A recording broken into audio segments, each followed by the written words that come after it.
Desirable action. That is what we all want from ourselves, whether we're filmmakers or writers or small business owners, and there's a natural formula that we follow in order to do this. First, we get emotionally inspired by something, which then leads us to being motivated by that idea, which then leads us to getting off of our keisters and taking action. Take filmmaking, for example. I can't tell you how many times that I have gone out with this camera, ready to shoot something, and I had no idea what I was going to shoot. And a lot of the times, I end up not shooting anything. Whether I'm being dragged down by the thought of not being good enough, or I'm comparing myself to other people, or I just think that nobody's gonna care what I have to say, all that leads to inspiration in trickles, which then doesn't motivate me to really do anything, which then makes me never take action and click record on this dang thing. But what if we could flip the script? What if instead of looking at the formula as linear, we think of the formula as a cycle? Instead of inspiration, motivation, action, we start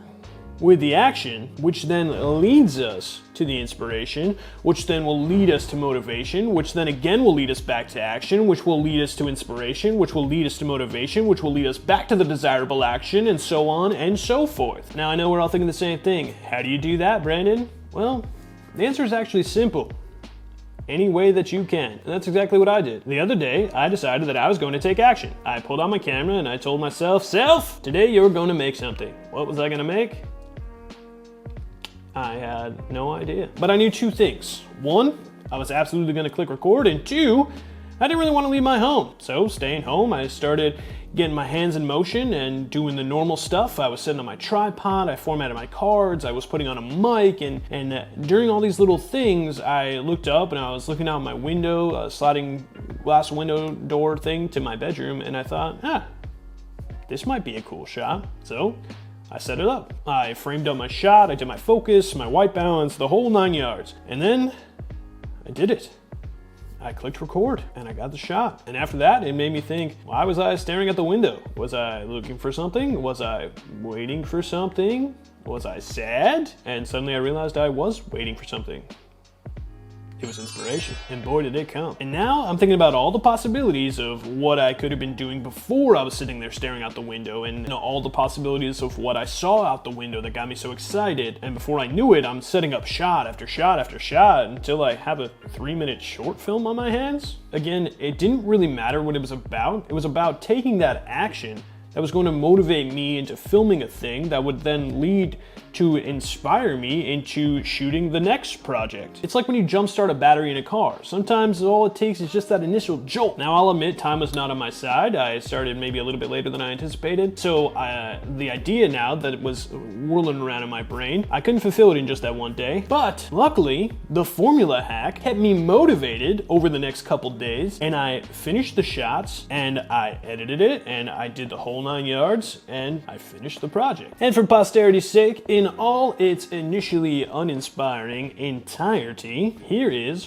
what I accomplished by just clicking the record button. I call it spring.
And that, ladies and gents, is what you can accomplish by hacking the formula, starting with action and in turn inspiring yourself. Is it the greatest film ever made? Heck no. Am I incredibly proud of myself for completing it? You gotta freaking believe it. Now, hit all the desirables, leave me a comment. This was Brandon True coming at you. Now go hack your own formula.